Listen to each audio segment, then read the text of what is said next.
Now the entire activity is we want to chat with a PDF and we want to extract the relevant context out of the PDF, right?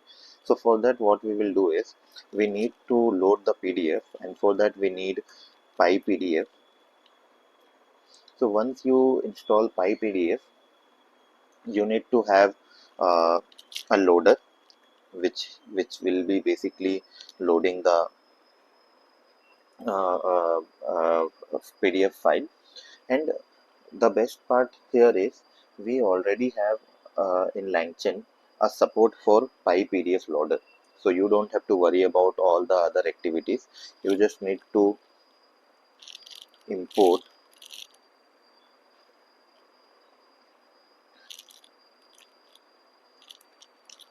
doc from the document loader.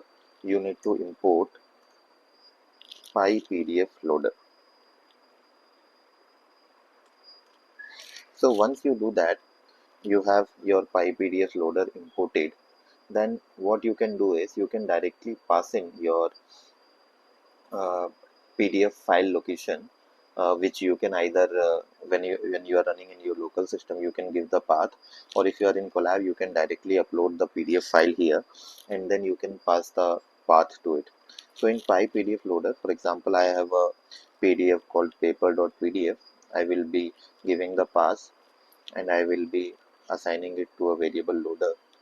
Now this loader you need to load so that it loads the entire PDF. At runtime, when you are running it, it will try to load the entire PDF.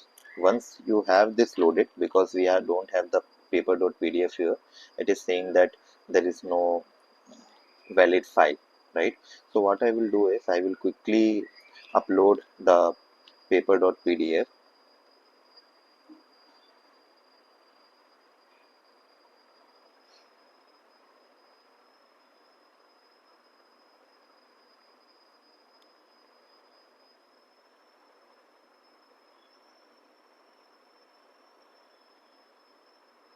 Yeah. So now the paper.pdf is uploaded, okay, which you can see here. Now if you run this one, it will be able to load it.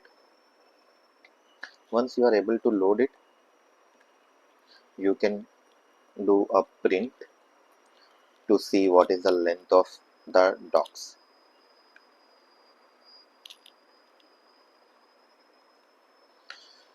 So you can see the length of the document is 14 because it has a 14 pager document.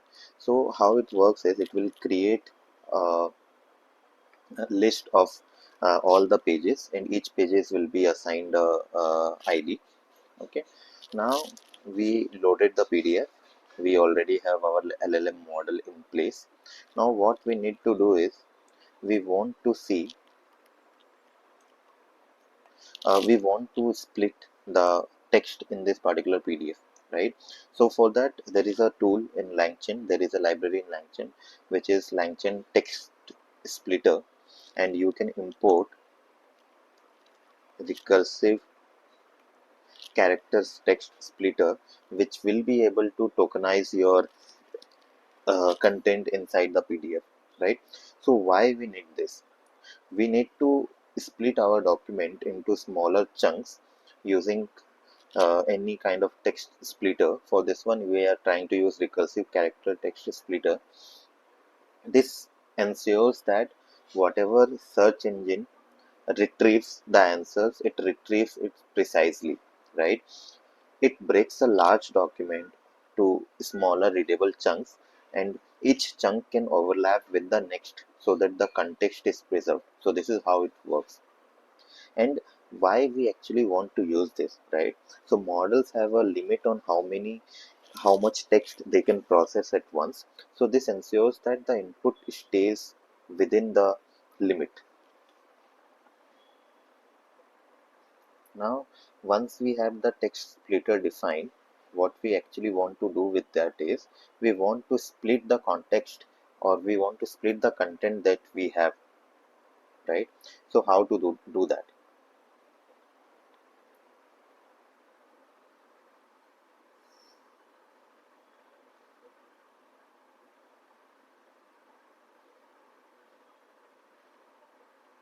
So what we will do here is we will first load this recursive text splitter, then we will call this recursive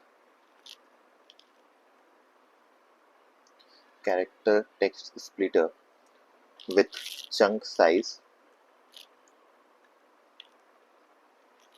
of 1000 and chunk overlap of 200. You can keep any numbers. I'm just keeping for this particular task, but you can keep for any number. Now you can also keep a parameter add start index, which is nothing but you have an index number as well whenever you are trying to split. Okay, we will be assigning it to a variable text splitter, and then once it is being done, you can call this text splitter with split documents and pass in the docs which we have created before, right? This docs. Now once you do that, you will be able to get all the splits, and you can print the length of all the splits as well.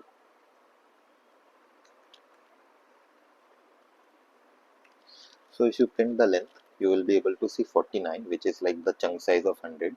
If you want to see one of them, you can do all splits of 0, and you can see how it is chunking the entire data. Okay. Now we have been able to load the PDF. We are able to split the data and chunk the data. We are able to create a LLM model using Hugging Face. What's next, right?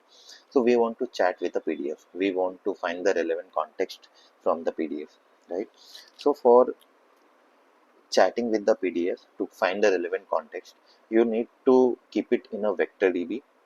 So before keeping into vector DB, we need to create a numeric vectors for the meaning of the text, right? So we will be using something called Hugging Face embedding for this, right?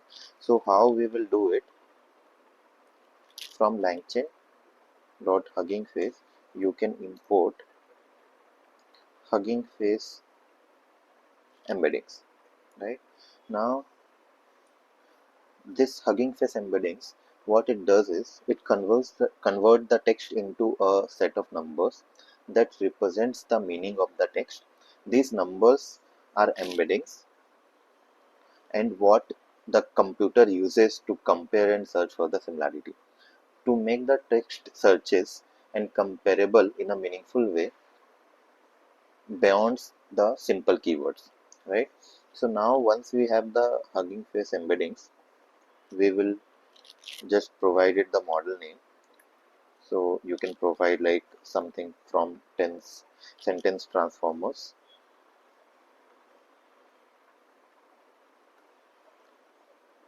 I will be giving it all MPNET base v2, and you can assign it to a embedding variable.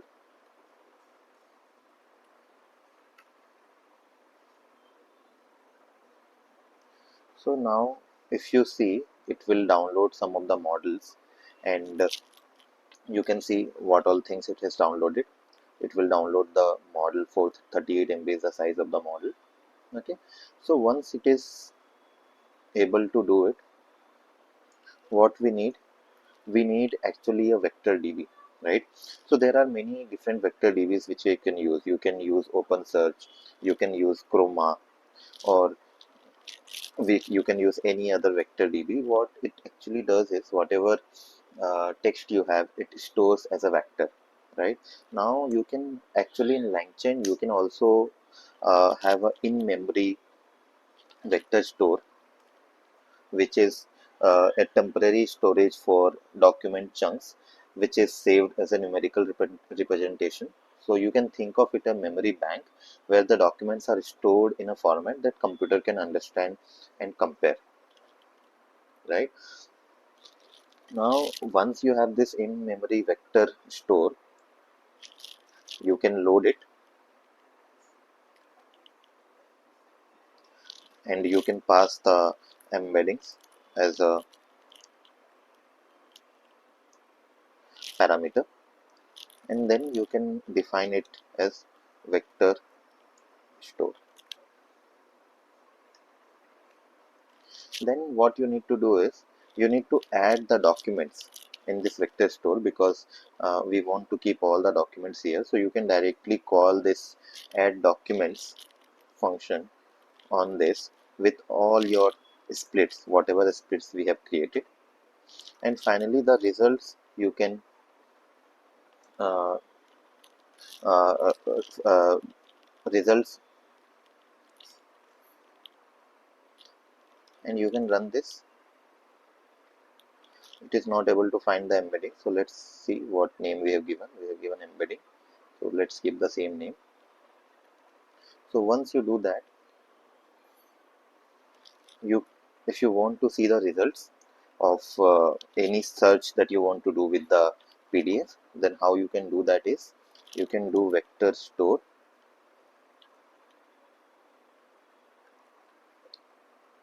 dot, there is a function called similarity search with score. So you can do similarity search without score as well, where it will give you just the similarity. It's a inbuilt function in LangChain, right? So this vector store will be able to give you any similarity search with score, and you can give like give me introduction. So it's a simple RAG kind of architecture that we are building right now. So what it will do is it will look into the documents, it will try to find the relevant context, and then it will, so you can see here it is being processed. Now if you run this one vector store dot similarity, it is saying vector store is not there. I think misspelled the name. Now if you run this one similarity search with score, give introduction, it is able to generate the result. Now you can see the results. So it is giving the relevant context, and it is also giving the score for the context, right?